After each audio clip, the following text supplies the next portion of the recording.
पहले आवाम ने वोट दिया था तब्दीली पर, अब इंशाल्लाह हम अपनी मोहब्बत और जिद पर उनको वोट देंगे। होगा तो फिर हम जला देंगे पूरे पाकिस्तान को, खुद भी जल जाएंगे, मर जाएंगे, क्योंकि उसके बाद कोई हल नहीं रह जाएगा कि हल ही इनके पास यही है, जला दें रिकॉर्ड या बंदों को मार दें। खान साहब इज द ओनली होप, उनके अलावा सबसे बड़ी बात है अल्लाह की ज़ात है हमारे खान साहब के साथ। ये बकवासें करते हैं, भोंकते हैं, हम ये कर देंगे, ये कर देंगे। जितने लोगों से वो लड़ बैठे हैं, जितने लोगों से उन्होंने माफियाज के साथ टक्कर ली है, उनकी जान को डेफिनेटली खतरा है। तो मैं अपनी आला अदलिया से भी दरखास्त करती हूँ, जिस शख्स ने उनको गोलियां मारी उनसे तो ये वीडियो लिंक पे ले रहे हैं अदालत में हाजिरी, तो खान साहब को कहते हैं कि आप आके अदालत में हाजिरी दें। हम बयान आया है बाबर अवान का कि इमरान खान साहब हाई कोर्ट इसलिए बुला रही है कि उधर जो है ना कत्ल की साजिश की जा रही है। अगर वो इमरान खान को ऐसा खुदा ना खास्ता ये सानिया पेश आता है, पाकिस्तान किस सिमत में जाएगा, ये पब्लिक क्या करेगी और आप क्या करेंगे? भाईजान, ये सिर्फ और सिर्फ जो भी कंपनी मिली हुई है ना, जो भी इस साजिश में मुलव्वस है,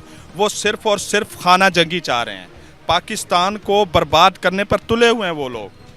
पाकिस्तान को पहले ही पाकिस्तान का कितना नुकसान हो चुका है, अब जब उनको पता चल ही गया है कि सिर्फ खान, आवाम सिर्फ खान को चाहती है, आवाम का अब पहले आवाम ने वोट दिया था तब्दीली पर, अब इंशाल्लाह हम अपनी मोहब्बत और जिद पर उनको वोट देंगे। और हमारी ये उनसे खुला चैलेंज है कि चाहे पाँव से लेकर एड़ी तक जोर लगा लो, खान आएगा और इंशाल्लाह तुम्हें शिकस्त देकर आएगा, तुम्हारे सहूलतकारों को भी शिकस्त देकर आएगा इंशाल्लाह, और वो 2/3 से भी ज़्यादा अक्सरियत से आएगा इंशाल्लाह।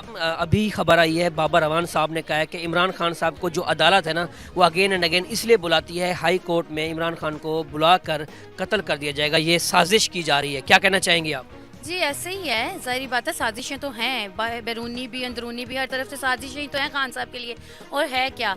और आप ये देखें कि अगर अल्लाह ना करे ऐसा कुछ होता है तो इसका ज़िम्मेदार कौन होगा? आप तो किसी को नहीं पकड़ सकते। जो भी तफ्तीश कर रहा हो, जो इंस्पेक्टर आपको पता है लॉयल्टी से कर रहा हो, उसको मार देते हैं। हर बंदे को लॉयल को मार देना, इनके हल ही इनके पास यही है, जला दें रिकॉर्ड या बंदों को मार दें, ताकि ये इनके केस क्लियर हो जाएं। तो हाई कोर्ट को भी चाहिए 71 एक इंसान पे जो एक्स प्राइम मिनिस्टर है, उसकी कोई करप्शन, कोई गलती कभी साबित नहीं हुई, उसके अभी 71 केसेस रहते हैं। तो आप ये देखें ना, इतना फ़नी आप हमारे मुल्क में हो रहा है कि जिसकी लाठी उसकी भैंस, जो जैसे चलाना चाह रहा है वो चला रहा है। उनके तो आते ही अभी देखें, वो अपने चचा को मानती नहीं है मरियम नवाज़, लेकिन आते ही उसने सबसे पहले अपने भतीजे बेटों के सबके केस क्लियर कर दिए थे, नैब से क्लियर करवाए, यहाँ से FIA से, यहाँ से हर जगह से क्लियर करवाए हैं। वो तो करवा लेते हैं, लेकिन हमारे केस तो वो हैं जिनका वजूद ही कोई नहीं है, जो करप्शन कभी हुई ही नहीं है, साबित भी नहीं कभी कर पा रहे। लेकिन वो वही बाबर अवान वाली बात के बार बार बुलाने का यही है कि ये सिक्योरिटी से खोले, कितनी सिक्योरिटी दे सकेंगे। लेकिन वो खान साहब वाली बात कि अल्लाह ताला जिस दिन तक नहीं चाहेगा कोई कुछ नहीं कर सकेगा। बिल्कुल आपने कहा, जब तक अल्लाह पाक नहीं चाहेंगे तब तक कुछ भी नहीं होता। अगर इमरान खान को कत्ल करते हैं तो पाकिस्तान किस सिमत में जाएगा और ये पब्लिक अब अगला इनका लाहेअमल क्या होगा? फर्स्ट ऑफ ऑल खान साहब कहते हैं बी पॉजिटिव, कभी नेगेटिव सोचना नहीं है, ऐसा कुछ भी नहीं होगा।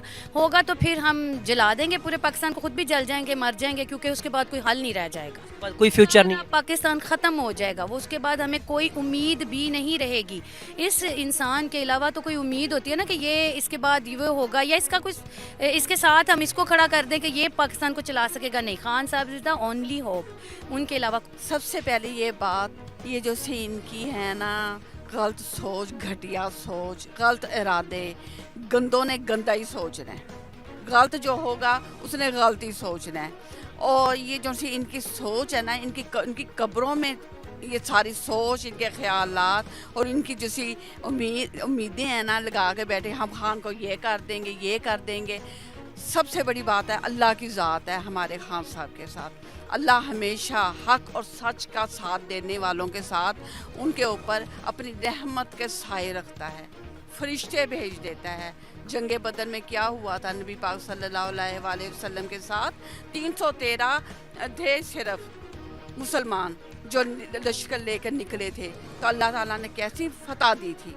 तो इसी तरह से हमारे खान साहब भी जो उनसे हैं, वो अपने ईमान से भरे हुए हैं, वो नबी पाक सल्लल्लाहु अलैहि वसल्लम के एक आशिक़े रसूल हैं, इसलिए उनके ऊपर ना पहले आँच आई है ना अब आएगी। इसका सिर्फ सिंपल ये जवाब है, ये बकवासें करते हैं, भोंकते हैं, हम ये कर देंगे, ये कर देंगे, ना ये इन्होंने ये कर सके हैं।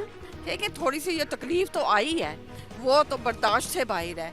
जो उनके ऊपर कातलाना हमला हुआ था वज़ीराबाद पे, वो तो यकीन करो कि ये ग्रेटनेस हमारे खान साहब की भी है कि उन्होंने किस तरह से सब्र से काम लिया है, किस तरह से उन्होंने तहरीक को चलाया है और आवाम को भी उन्होंने भड़काया नहीं है, क्योंकि हमारा लीडर एक पढ़ा लिखा है, नस्ली है और असल है। नस्ल और असल में जो सी होती है वो एक सबसे बड़ी लीडर की पहचान है। ये जो से गंदे, इनकी तो ना कोई असल है ना कोई नस्ल है, तो इन्होंने तो जो किया है ये नाकाम हुए हैं, नामुराद हुए हैं ये, और नामुराद ही रहेंगे, और ये अपनी ये घटिया सोचे लेके कब्रों में चले जाएंगे इंशाअल्लाह ताला। ये ज़रा सा भी बाल बिका नहीं कर सकेंगे हमारे खान। जाएंगी। देखिए जी, मैं ये समझती हूँ कि जो हमारे लीडर हैं ना, वो रूल ऑफ लॉ की बात करते हैं और उन्होंने हमेशा कानून की पासदारी की है और कानून के मुताबिक अमल किया, और उनको अदालतों में जाने में कोई इशू नहीं है, क्योंकि हमें पता है इन केसेस में कुछ भी नहीं है। मतलब किस लिए इतना उनको अदालत में बुलाया जा रहा है? जिनके ऊपर फर्द जुर्म लगनी थी उनको आपने प्राइम मिनिस्टर बना दिया है। जिस बंदे के खिलाफ कोई सबूत ही नहीं, कोई केस ही नहीं, सारे झूठे केसेस है, उसको बार बार बुला रहे हैं। तो बाबर अमान साहब ने इस लिहाज से ये कहा कि उनके ऊपर एक हमला हो चुका है और वो JIT की रिपोर्ट के मुताबिक 3 जगहों से उन पे फायर किया गया है और उनको 5वां महीना है और अभी तक वो प्रॉपर चल नहीं सकते। तो मेरा ख्याल है इतना जो प्रेशियस लीडर हो, जिसकी जान इतनी कीमती हो और जितने लोगों से वो लड़ बैठे हैं, जितने लोगों से उन्होंने माफियाज के साथ टक्कर ली है, तो उनकी जान को डेफिनेटली ख़तरा है। तो मैं अपनी आला अदलिया से भी दरख्वास्त करती हूँ कि ऐसे शख्स को, ऐसे लीडर को जिसके पीछे 22 करोड़ लोग खड़े हैं, उसके हाल पे रहम करें। जिस शख्स ने उनको गोलियां मारी उनसे तो ये वीडियो लिंक पे ले रहे हैं अदालत में हाज़िरी, तो खान साहब को कहते हैं कि आप आके अदालत में हाज़िरी दें। हमें समझ नहीं आती कि उनका जुर्म क्या है। किसी केस में कोई सब्सटेंस, कोई ऐसा सॉलिड चीज़ उनके पास है नहीं, बहानेबाजी के साथ वो बुला रहे हैं। तो फिर ये शक, खान साहब पर इतने केसेस भी नहीं हैं, और शहबाज शरीफ की हम बात करें, उनके कितने केसेस हैं उनके बेटों के ऊपर, वो अदालत में नहीं जा रहे, और इमरान खान को लाहौर से इस्लामाबाद बुलाया जाता है, उनकी जान को भी खतरा है, जैसा कि इमरान खान साहब बता चुके हैं। अगर खुदा ना खास्ता ये सानिया आता है, इमरान खान पर दोबारा अटैक होता है, तो ये पाकिस्तान किस सिमत में जाएगा और ये पब्लिक कहाँ जाएगी? देखिए, पाकिस्तान इस वक्त इतने मुश्किल हालात से गुजर रहा है। मैं समझती हूँ कि हमारी अदलिया को, हमारे इदारों को खुदा का वास्ता है, अवाम का ख्याल करें। ये अवाम बिल्कुल तबाही के दहाने पे हम खड़े हैं। बैंकरप्सी हो गई है, डॉलर की परवाज़ आप देखें कहाँ पे चली गई है। घी एक दिन में 115 रुपये किलो के पीछे महंगा हो रहा है। लोगों को खाने को बिल्कुल पैसे नहीं रह गए। अवाम का सोचें, खान साहब के पीछे पड़ना छोड़ दें। अल्लाह ने उनको ज़िंदगी दी है तो अल्लाह उनकी रखवाली भी कर रहा है। ये मेरी और आपकी हिफाजत से बालातर है। अगर अल्लाह ने उनको बचाना है ना, तो अगर गोली तो एक भी काफ़ी होती है बंदा मारने के लिए। जब 3-4 गोलियां लग के अगर वो सर्वाइवल है, तो इसका मतलब है कि अल्लाह ताला ने उनकी ज़िंदगी रखी हुई है और हमारा ये फ़र्ज़ बनता है कि एहतियात ज़रूर करें। तो मेरी जजेस से भी रिक्वेस्ट है और बाकी इदारों से भी रिक्वेस्ट है कि रहम करें और उनको प्रॉपर सिक्योरिटी प्रोवाइड करें। ऑल्दो हमारे वर्कर पूरी तरह सिक्योर करें, लेकिन यहाँ भी सिक्योरिटी कोई नहीं है उनके लिए।